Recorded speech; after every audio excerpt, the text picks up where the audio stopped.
This is Varuna, a Hallberg 43 that was manufactured in Sweden in the year 2005. The first owner was Danish, who called her, much to our surprise, ice cream. The second owners were a Swedish couple living in the Netherlands who had the good sense to rename her Varuna. As Varuna is the Hindu god of the sea, we, the third owners, thought it prudent not to make any further changes. We purchased her in 2021, sailed her back to Ireland. In 22, we circumnavigated Ireland with a trip up the Corinth Canal and out into the Hebrides. And in 23, we set sail for the Mediterranean. This is our voyage. This is our story. Welcome aboard. For the winter of 24-25, we left Varuna in the harbour of Marina Baccadia in Marbella. In early May that year, we headed east, down along the Andalusian coast, up as far as Ben Al Medina in the first night, a short shakedown cruise to make sure that everything was working. From there we went on to Motril, to Aqua Dulce, which is up beside Almeria, and after a very boisterous sail around the Cabo del Gato, we went to Garrucha, the Mar Menor, Alicante, Altea, and finally we ended up in the port of Gandia, just south of Valencia.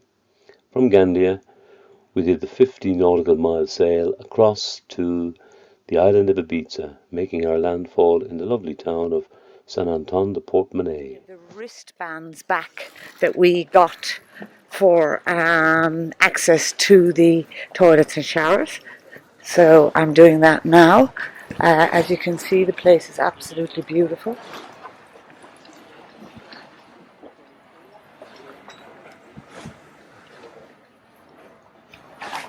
And I'll just drop the wristbands into the ladies, and then I'll get some provisions for our journey, which should take us about 5 hours. We're going to Formentera, which is another island in the Balearics, which is supposed to be quite exclusive because it has no airport.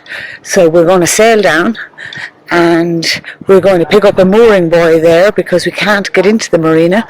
I'm not even sure whether there is a marina, but we'll be on a mooring buoy there tonight. So we want to get down there early enough to make sure that we get on a mooring buoy and that they're not all full. So this is all the new boats are coming in for the kids for the summer.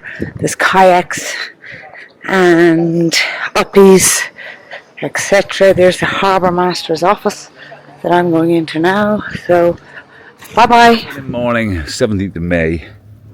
We're here on the island of Formentera, probably the busiest ferry port in the whole of the Mediterranean. There's been ferries going in and out of there all night. This port here, this anchorage we're in now, which is quite spectacular, it is unfortunately sitting right beside the port, and as you can see there's a lot of boats here at anchorage with us. Not a great night's kip, because these little fellas that you see coming in the distance are the ferries that supply the island of Formentera. There's one gentleman moving. Now this guy is going remarkably slow for a ferry here in Formentera. They normally come out of there with about 150 miles an hour and scoots up to the mainland. But here's our friend. This is the guy who caused the carnage last night, and that's the fellow who comes in fast. Well, you see the wash that he will produce in a minute. One of his friends is obviously taking a leisurely stroll behind him. Beyond the ferry, you can see the promontory there. There is a bay there which is absolutely perfect, but it is a preserved reserve full of Posidonia, these water sort of seagrass. There are moorings in there, but the moorings start on the 1st of June. And unfortunately, when we went through there yesterday, there were no moorings available. So we had to moor outside here in this anchorage. Safe. It nestles in behind the town. You can see there on the island of Formentera. But at the same token, it was quite restrictive in that there was a lot of movement and a lot of swell, for ferry swell, through the night. However, first world problems. After a restless night's sleep, we lifted the hook and decided we would go into La Sabina and have a look around. We kept the yellow marks on our starboard side, as those marks delineate the channel used by the ferry, and as we approached the harbour mouth, we noticed that there was two refueling stations, one on the starboard wall and one on the port side. It transpired that the starboard side is used for commercial vessels and the port side for leisure vessels. I tied up alongside, my crew jumped off, and as I was refilling the tanks, the marineros did give me a 15-minute grace once they were filled and paid for, but by that stage they were getting quite anxious that I leave and allow other boats come alongside, so I had to call my reluctant crew back. They arrived with breads, milk and tales of three, not one, not two, but three Michelin star restaurants on the same strip. Sounded like a good place to visit. On our way up the east coast of the island of Ibiza, we decided we would pop in to the port of Ibiza, have a look around, and also have a look at the town from the sea. We went in, and on the starboard side was the ferry terminals, with a couple of boats there. Straight ahead of us was the marina. We had contacted them previously, but they were looking for the astronomical sum of €150 for the night, and that rose to approximately €300 a night in the summertime. We were quite taken by the amount of high-end motor yachts that were sitting in there, and as we approached the harbour from Formentera, there was a remarkable flotilla of high-powered motorboats heading over to the various bays along Formentera for the day. We had a look around the old town of Ibiza, which was built climbing up the hill to the Cathedral de Santa Maria. Very, very nice, very impressive place. As we left the port of Ibiza, we saw the Balearics ferry coming in. We also noticed that the pilot boat had gone out to greet it. Pilots are highly skilled mariners who know the local waters, and their role is to guide the ship through the channels, avoiding the obstructions and hazards associated with most ports, and safely bringing the ship onto the dock. It looked quite easy on the lovely day that we were out here, but it's a different ball game when the wind is howling and the seas are big and the waves breaking all around. When we were planning our trip around the Balearic Islands, we stumbled across the website of Ports IB. Ports IB is a government body that administers the various ports in the Balearic Islands. They have a leisure section, and they provide both Sterren 2 moorings, as in the blue marks on the map above, and also red mooring fields where you can pick up a mooring buoy. The process is very simple. You go onto the website, you put in your boat's details, you check where you want to go, you check for availability. You cannot stay very long, too long, maybe 4 or 5 days in any one spot. Once you book where you want to be, you pay in advance, and when you arrive at the harbour, your mooring buoy or your wall space is reserved. There are water and electricity on the mooring spaces, really good marineros, excellent shower facilities. I cannot recommend them enough. We spent the night in the harbour in Elulia. On the following morning we headed northeast and crossed the 60-odd nautical miles between Ibiza and Mallorca, and our landfall was the spectacular harbour of Balearics. We're here on the high seas. We left Ibiza, Elulia, this morning at about 8 o'clock, and we have been sailing across the gap between Ibiza and Mallorca. We're running with 10 knots of wind. It has been absolutely beautiful. The wind has stayed consistent. It has gone around. It was on the bow initially. It has gone around to about 30-35 degrees. 10-11 knots of wind. We're doing 5 knots here, gradually, slowly getting towards the island of Mallorca, which you can see in the distance. Tonight we're going into the port of Balearics.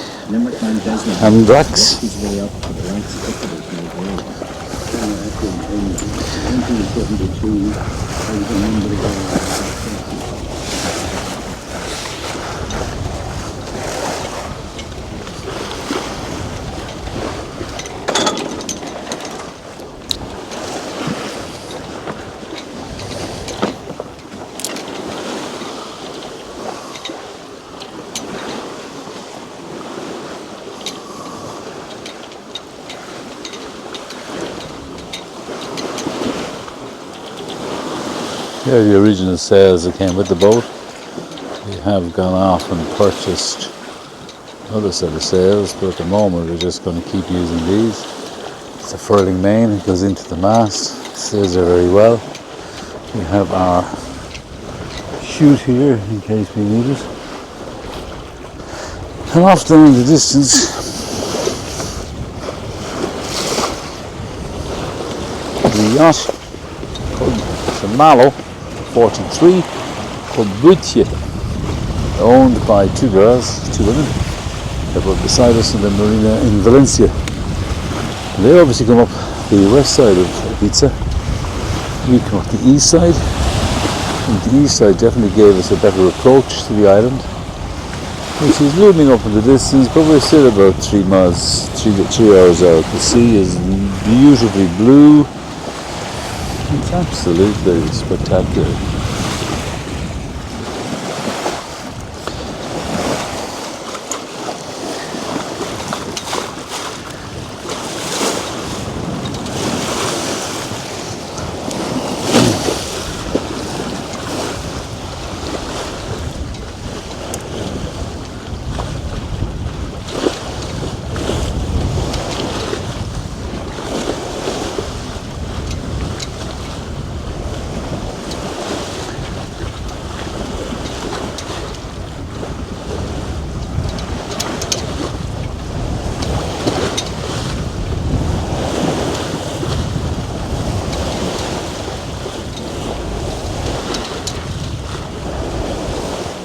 Sitting here in the cockpit with Lifford's probably two greatest sailors.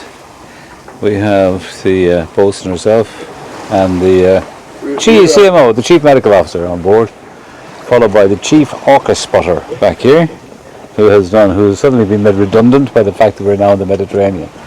And if you look over the back here, you'll see another boat sailing, heading in the same direction, under full sail in probably the most pleasant conditions that I have sailed in a long, long period of time. We're bracing sail across from Ibiza. We have now arrived in Mallorca, and in particular into the port of Andrax. Follow this Dutch. Looks like a contest. In here, down on the port side, you can see a green and white pole just beyond just off the port bow of the boat in front of us, and that is the Ports IB mooring. So we're moored onto that. We got an email there today from the Ports IB saying that we are mooring number 36. So we're going to drift down here really nice and gently. What's our depth, lads? 3 meters. 3 meters, plenty. Beautiful place. That's the marina, the sports marina of Andrax. And this here is the town of Andrax, with the people sitting out having a couple of beers. There's some big catamarans on mooring buoys inside here. It is a spectacularly beautiful place. And we're leaving the boat here in 10 days' time when we go back to Ireland for a 60th party to celebrate the coming of age of a certain Conor Murray. Look at that, just all around us here. Just beautiful. No wonder they called the Romans, called these islands the Pine Islands.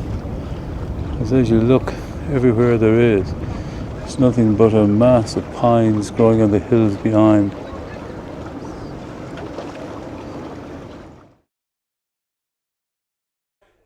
We spent a few days oscillating between Andrax and Palma, including a visit to St. Elemon's fabulous beach. On the day we left, we passed Santa Ponza with light winds, crossed over the Bay of Palma. The winds grew again on the nose. We went around Cap Salinas. Unfortunately, we didn't have the time to go down to Cabrera, and we ended up heading into Calafiguera for the night. We're just coming close to Palma Bay, and on our starboard bow there's a small pod of dolphins coming in. Small guys, no sign of any white, no sign that these are orcas, smaller members of the family. You can see them now breaking the surface. Hopefully we'll be entertaining enough for them to stay along with us for a while. They might do a bit of diving, might do a bit of jumping out of the water. The most magnificent creature the dolphin is.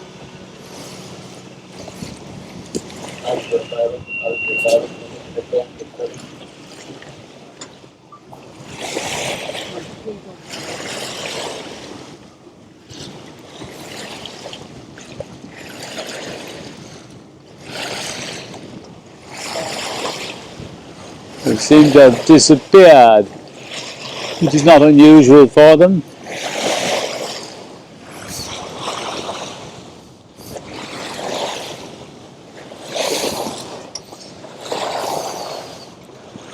No sign of my friends, they've all just gone.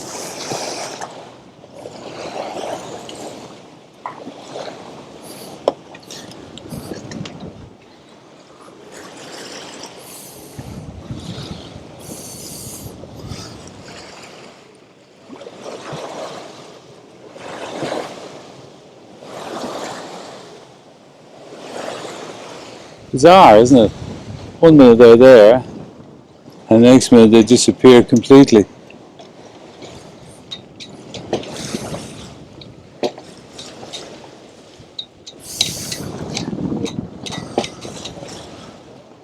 No sign of them at all. Goodness. What a peculiar departure. We'll be afraid we're going to catch him.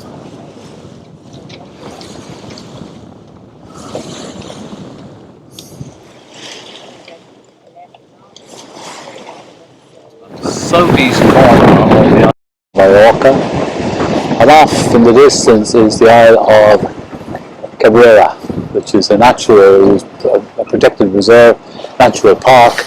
It's got fantastic cove facing sort of northwest with a dog leg on it, which makes it a very, very safe place to moor. There are mooring buoys in there. There's also a jetty, and there is fantastic walks throughout the park. As we scan over here, we're looking at the point, and also then the city of Rapita, which is directly in front of us. We've had the wind on the nose since we left all of 35 miles ago, but it really has piped up in the last 3 hours. Thankfully, it was gusting 19, 20 knots. Thankfully, it has come down now to about 14 or 15. So the plan is to take her around as close to Rapita as we can, tack, and hopefully get enough wind in the sails to actually sail up along to Cap Salinas. We have left the Isle of Cabrera behind us to our starboard side, and after a tacking marathon, we have eventually come just north of the Cape, which is the most southeasterly point in the island of Mallorca, and we are now again beating into the wind on engine, about to turn around the corner and head up towards Cala Figuera. It's a beautiful day, great winds. It's just a shame we're going the wrong direction. There's a couple of yachts coming towards us who've come down the east coast of Mallorca and probably heading to Palma, and they are the lucky ones. They have had the wind behind them and blue skies and a very pleasurable sail on what is a most fantastic day. Probably the sweetest cala we have been into so far. The Puerto de Cala Figuera. You see Varuna down there on the right hand side. There's a wall there with 5 berths only, run by Ports IB. The rest of it is behind that wall is the fishing harbour. On the inside of that pier, there behind the trees, we'll go around there in a second, you will see is where the big trawlers were moored. And over here is the building of the Puerto. That's where the administration, 2 good lads actually, that helped us in last night.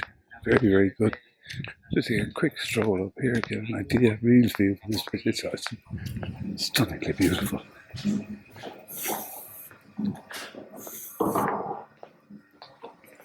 So it's like the village itself was built around this little cove. The houses come right down to the sea, and each house has got a little boathouse with a ramp made out so they can put their boats away.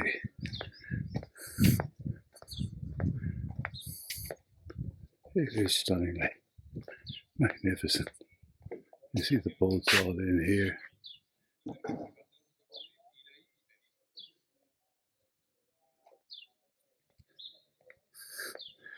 And we walk back over to where Varuna is, we get a better idea of exactly what we have here.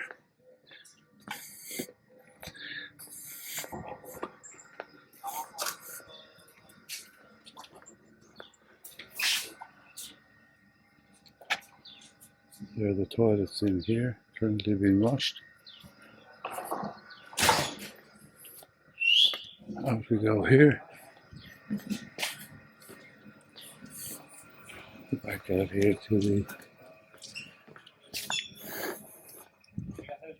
Voilà, voilà.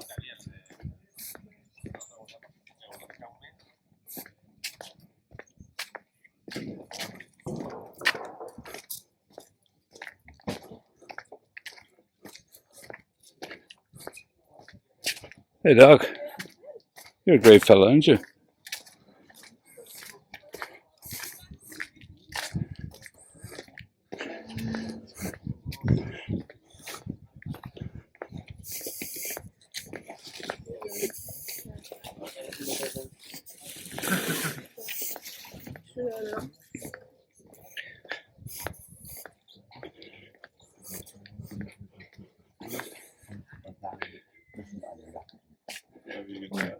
You can see there how it's completely open to the sea. Not a very safe place to leave any boat. Getting on the good ship now, across the...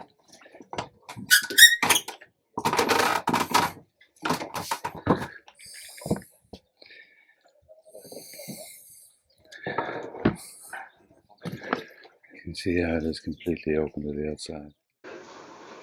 After our walk around town, we slipped our lines mid-morning. There's very little breeze, blue skies, and we followed a motorboat slowly out through the Cala out to the open sea. It's the most impressive place. I love the houses sitting precariously on the cliff edge. The town itself was full of traditional charms. What you'd expect of a Majorcan fishing village, but it's obvious that fishing is no longer the main source of industry, as tourism seems to predominate. However, it's a lovely place to visit, and I'd love to go back there again someday.